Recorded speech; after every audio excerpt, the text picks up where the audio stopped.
आज हम लोग कर रहे हैं रेक्टेंगुलर बार। पिछले क्लास में हम लोगों ने किया था सर्कुलर बार। तो देखिए रेक्टेंगुलर बार का एक्चुअली शेप ये है, इसको रेक्टेंगुलर बार कहते हैं। जो टेपरिंग भी है, यानी एक इंड बड़ा और एक इंड छोटा, लेकिन रेक्टेंगुलर शेप का है। तो इसका फ्रंट व्यू जब हम देखेंगे तो फ्रंट व्यू वही आएगा, फिगर तो वही होगा, सर्कुलर का भी फ्रंट व्यू वही होगा जो रेक्टेंगुलर का होगा। तो उसी तरह हमने यहां पर एक्सियल लोड P ले लिया है। अब देखिए यहां पर जो ये है एक रेक्टेंगल है, तो रेक्टेंगल की हाइट को A लिया है, उसी तरह रेक्टेंगल के इस एंड के हाइट को B लिया है। तो जब एक स्ट्रिप काटेंगे हम लोग, यहां भी इसकी एक हाइट होगी C, क्योंकि सर्कुलर में तो डायमीटर था। अब हम लोग इसकी हाइट ले रहे हैं क्योंकि रेक्टेंगुलर है, और उसी तरह से इस डिस्टेंस को x मान लिया और इसकी इस स्ट्रिप का जो लेंथ है उसको dx मान लिया। तो देखिए जैसा कि हमने आपको सर्कुलर के केस में बताया था कि यदि यहां का डाया dx है और ये d1 है, ये d2 है, तो ज्योमेट्री से हम यहां का dx की वैल्यू को हमने निकाल लिया था। सिमिलरली यदि ज्योमेट्री लगाएंगे तो c की वैल्यू जो होगी, ये जो c हाइट निकालेंगे हम लोग, ये कैसे निकालेंगे? क्योंकि ये इनफॉर्मली ये छोटा हो रहा है, यूनिफॉर्मली टेपरिंग बार है। तो a minus B by L इसका रेट है, घटने का रेट, उसको यदि बिगर एंड में से घटा दें और डिस्टेंस x को मल्टीप्लाई कर दें तो हमें स्ट्रिप की हाइट का पता चल जाएगा। ये c हमने निकाल लिया। अब देखिए ये जो c निकाला ये हाइट है, लेकिन इस टेपरिंग बार का जो थिकनेस है वो पूरे बार का थिकनेस t है। देखिए यहां थिकनेस t, इसीलिए वो पूरे बार के लिए थिकनेस समान है t। तो एरिया जो लेंगे हम लोग इस स्ट्रिप का, वो एरिया हो जाएगा c इंटू टी। ये एरिया हो गया हमारा, यानी कि यहां का जो एरिया हो गया स्ट्रिप का वो c इंटू टी के बराबर हो गया। अब देखिए ये जो c इंटू टी लिया है, इसमें यदि हम लोग चाहें तो इसको थोड़ा एज्यूम करके छोटा भी कर लें, जैसा हमने पीछे किया था। तो पुट करते हैं k को ही, k equal to a minus B by L. तो therefore c is equal to हो गया हमारा a minus k into X. तो जो एरिया है ax, उसकी वैल्यू हो गई a माइनस के एक्स, और इसमें t यहां पुट कर दिया हमने, c में पुट कर दिया, ax में c का मान पुट कर दिया और ये t से मल्टीप्लाई कर दिया। तो जैसा हमने पीछे किया है बस उसी को माइंड में रखना है। और एक डेरिवेशन पीछे आपने ठीक से कर लिया है, तो इस डेरिवेशन में भी प्रॉब्लम नहीं आना है आपको। अब देखिए एरिया हमारा निकल गया। एरिया निकलने के बाद आपको स्ट्रेस निकालना है इस स्ट्रिप का, और वो स्ट्रेस को सिग्मा एक्स मान लें, तो ये हो जाएगा लोड बटा क्रॉस सेक्शनल एरिया। और ये हमारी इसकी वैल्यू दी हुई है P अपॉन ए एक्स की वैल्यू ये है a minus K x into T. ये हमारा स्ट्रेस का मान हो गया उस स्ट्रिप पर। अब देखिए स्ट्रेस निकलने के बाद जब स्ट्रेस निकाल लेते हैं तो हमारे पास एक फॉर्मूला, फंडामेंटल फॉर्मूला है कि यंग्स मॉडुलस जो होता है स्ट्रेस बाय स्ट्रेन होता है। क्योंकि हम लोग स्ट्रिप का निकाल रहे हैं तो इसलिए इसमें x लगा दिया। तो इससे स्ट्रेन की वैल्यू हमें पता चल जाएगा। स्ट्रेन इज इक्वल टू हो जाएगा stress upon Young's modulus. E is the Young's modulus। अब यहां इस वैल्यू को पुट कर दें तो हमारा स्ट्रेन जो हो गया वो P upon E T A minus K X, ये हमने स्ट्रेन को निकाल लिया।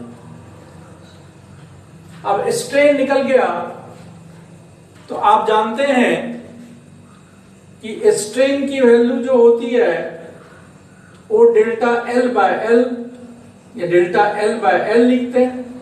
अब चूंकि स्ट्रिप का कर रहे हैं तो इसमें एक्स लगा दिया, और जब x लगा दिया तो इस केस में जो स्ट्रिप का लेंथ है वो dx है, तो इसको हम लोग लिखेंगे डेल्टा lx बाय dx,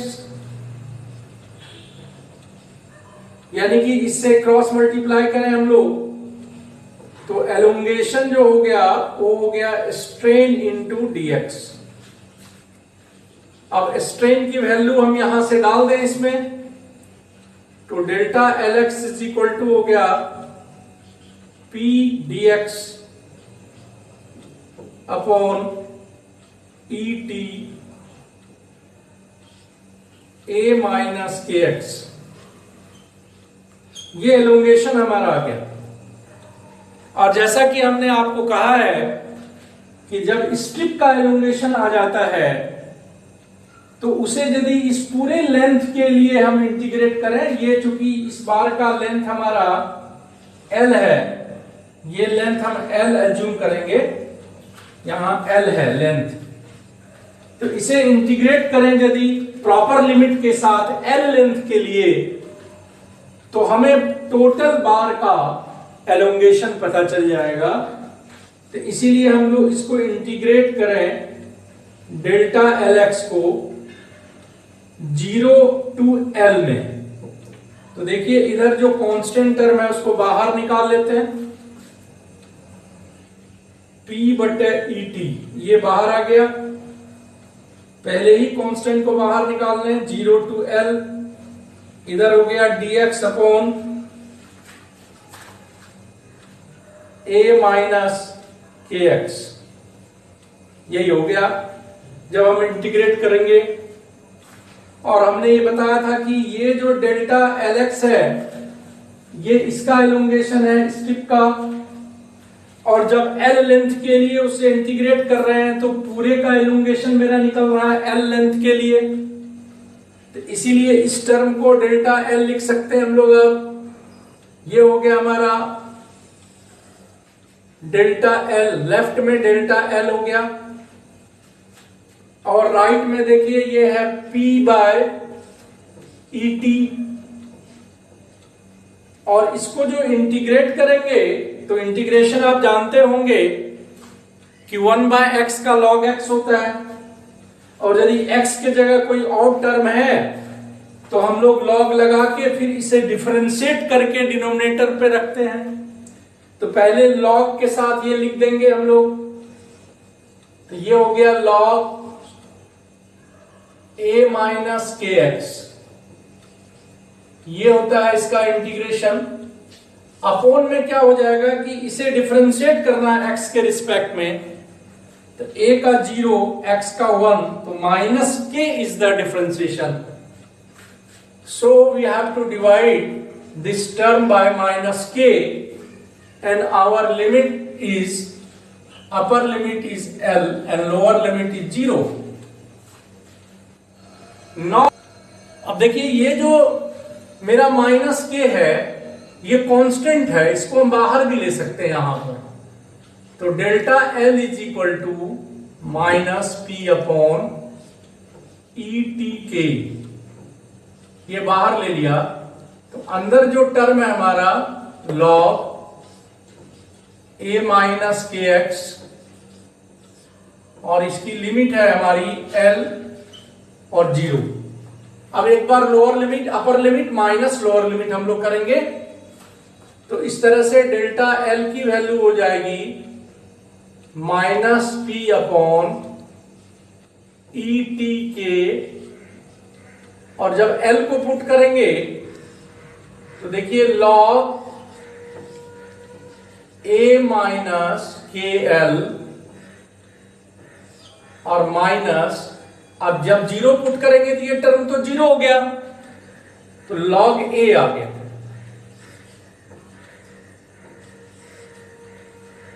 अब देखिए इसमें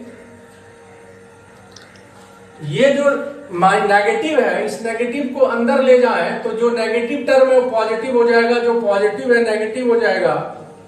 तो डेल्टा एल को हम लिख सकते हैं P अपॉन ई टी के, और log a minus log a minus के एल।